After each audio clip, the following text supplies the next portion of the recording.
Hello everybody, the Lawn Gnome is here. We know each other. He's a friend from work.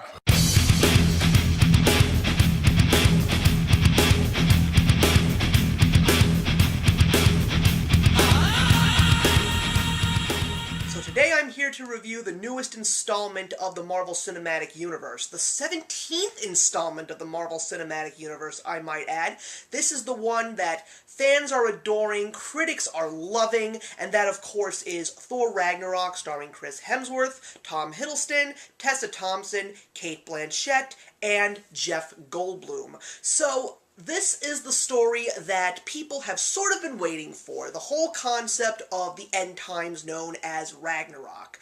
Everyone has been loving the trailers, everyone has been excited to see what was going to happen, everyone was excited to see Mark Ruffalo return as the Hulk, because it's been a while since we've seen him, and all of that stuff is officially culminating into this new movie. And I have a couple of things to say. I have to say that this movie is definitely an A+ on the entertainment scale. This movie is fun to look at, it's got great action sequences. Chris Hemsworth as Thor really just can't do anything wrong at this point in time.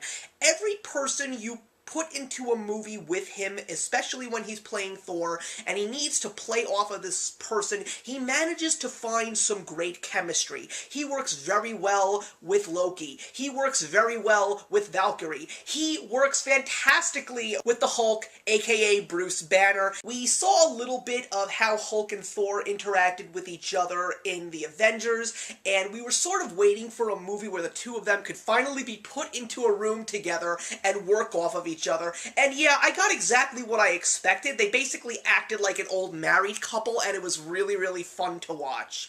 Also, the director, Taika Waititi, did a fantastic job in regards to giving us that entertainment factor that everyone craves for a Marvel Cinematic Universe movie. It has officially been confirmed that this movie was 80% improv, and even Taika Waititi shows up as the character Korg, this side character rock monster thing with a New Zealand accent, and every single time he was in the room, you just laughed at everything that came out of his mouth. Cate Blanchett as the Goddess of Death, Hela, was definitely a fun character to watch. I really appreciated how well Cate Blanchett embodied evil. She was definitely something to be seen as a major threat.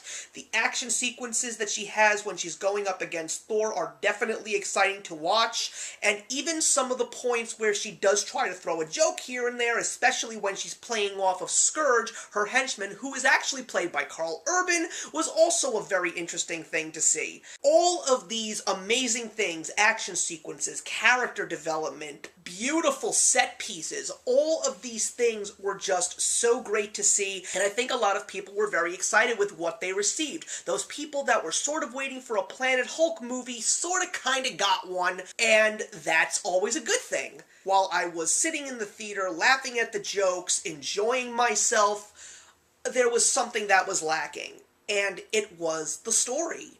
This story, people, was shallower than a kiddie pool. I mean, it's sort of like baking a cake. You have all the ingredients, you've put them all together, you've put it in the oven, and you took it out, and then you realized you forgot to put in the baking soda, that one crucial ingredient, and everything just falls apart. I am appreciating all the entertainment factor. I mean, don't get me wrong, a perfect example would be Jeff Goldblum. He plays this character called the Grand Master, who apparently has ties to the Collector, and the thing about him is, you didn't really care about what he was or how he was doing the things that he was doing in the movie. You just wanted to see Jeff Goldblum be Jeff Goldblum in the movie, and that's great.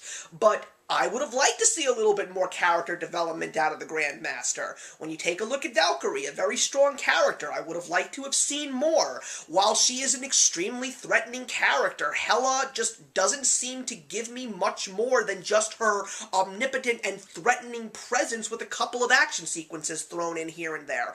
And along with that, there's so many unanswered questions that I found throughout this movie. Certain plot points that just happened and I didn't understand why. Things that I would have craved more, like Surtur, who was voiced by Clancy Brown. This gargantuan, fire-based creature that is supposed to be like one of the most omnipotent beings, and he barely has a scene in this entire movie. The Warriors 3 are suddenly non-existent, not to mention the fact that Jamie Alexander as Sif is not even there. This is where I'm starting to feel a little bit annoyed with these Marvel Cinematic Universe films.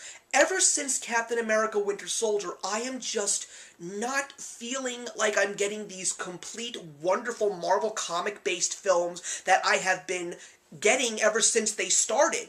I mean, we got 3 Marvel movies this year, 4 if you count Logan, and I would say that Logan was one of the best films of the year, but these movies are just not holding a candle to Wonder Woman.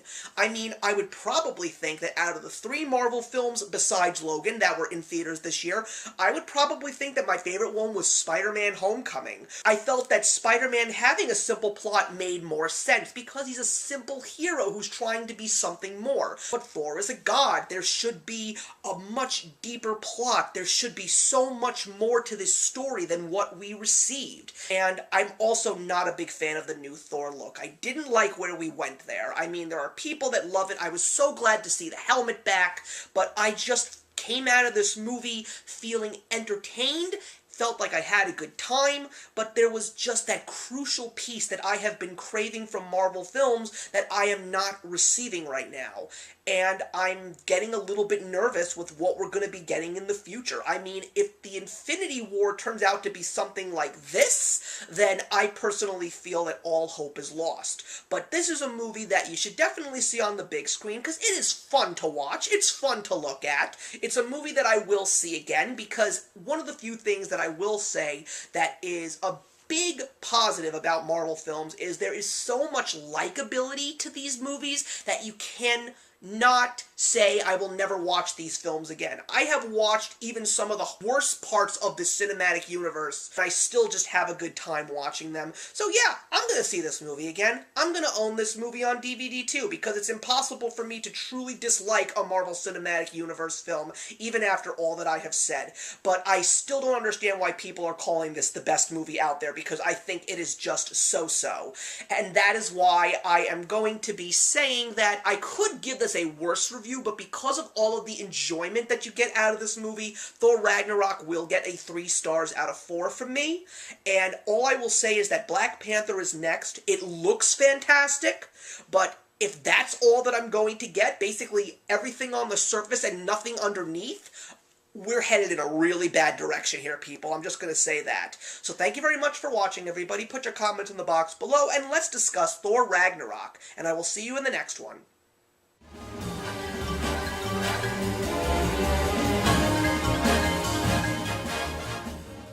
Hey, thank you so much for stopping by my channel today. If you're new here and want to see more of what my channel has to offer, please click on the link to my last video, or hit that subscribe button to be kept up to date with all of my uploads. Content of all sorts is posted here quite often, so trust me, you do not want to fall behind. I will see you in the comments, and actions speak louder than words.